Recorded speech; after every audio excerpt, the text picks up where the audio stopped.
សួស្តីអ្នកទាំងអស់គ្នាបានវិលមកជួបគ្នាសារជាថ្មីជាមួយនឹងវីដេអូទម្រើឆ្នោតយន្ត VIP សម្រាប់ថ្ងៃទី2ខែ11ឆ្នាំ2025បាទហើយសម្រាប់ថ្ងៃនេះក៏មិនខុសពីថ្ងៃមុនក៏ខ្ញុំបាទក៏បានធ្វើការរៀបចំនៅវីដេអូទម្រើឆ្នោតលេខតូចសម្រាប់យកមកធ្វើការចែកជូនទៅកាន់បងប្អូនដែលនិយមលេខទាំងអស់គ្នាសម្រាប់កំសាន្តនិងពុកម៉ែមីងទទួលបាននៅលេខយកទៅធ្វើការបុកផ្សងសំណាងផងដែរចឹងមុននឹងយើងចូលទៅកាន់តម្រុយសូមអ្នកទាំងអស់គ្នាជួយចុច like ចុច follow page អ្នកមនុស្សម្នាក់មួយបាទដើម្បីទទួលបាននូវលាភសំណាងទាំងអស់គ្នាបាទអញ្ចឹងយើងចូលទៅកាន់តម្រុយតែម្ដងសម្រាប់ឆ្នោតថ្ងៃទី2ខែ11ឆ្នាំ2025បាទសម្រាប់ឆ្នោតយន្តថ្មីម៉ោង10កន្លះបាទសម្រាប់ព្រឹកនេះខ្ទង់ដែលល្អសម្រាប់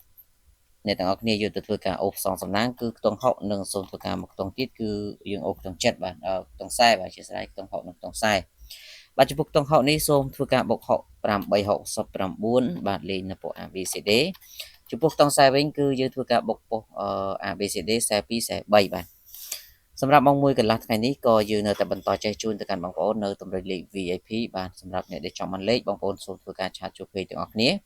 គឺយើងមានលេខតូច2គ្រាប់លេខ4ប៉ុស ABCD ហើយសេវាត្រឹមតែ50000រៀលទេហើយសម្រាប់ម៉ោង4កន្លះក៏ដូចគ្នាបាទហើយសូមបញ្ជាក់ផងដែរថាឆ្នោតចិញ្ចឹមឲ្យទៅយកសេវាមិនតម្រូវបងប្អូនធ្វើការបងលីបងកាក់មុនទេបាទចឹងអ្នកទាំងអស់គ្នាកូនសិស្សចាស់ៗរបស់យើងបាទដែលត្រូវរាល់ថ្ងៃអាចធ្វើការឆាតបញ្យល់លេខបន្តទៀតបានសម្រាប់ម៉ោង6:35នាទីវិញគឺសូមធ្វើការអូសខ្ទង់20និងសូមអូសខ្ទង់30ចំពោះខ្ទង់30សូមធ្វើការបុក30គាត់31បាទលេខ ABCD ទៅបាទហើយចំណែកខ្ទង់20គឺយើងយក22 27បាទបាទអញ្ចឹងសម្រាប់ថ្ងៃនេះផងដែរសម្រាប់ពួកម៉ែមីងដែលចង់បាននៅលេខ VIP ម៉ោង1កន្លះម៉ោង4កន្លះបងប្អូនសូមធ្វើការឆាតចូលពេកទាំងអស់គ្នា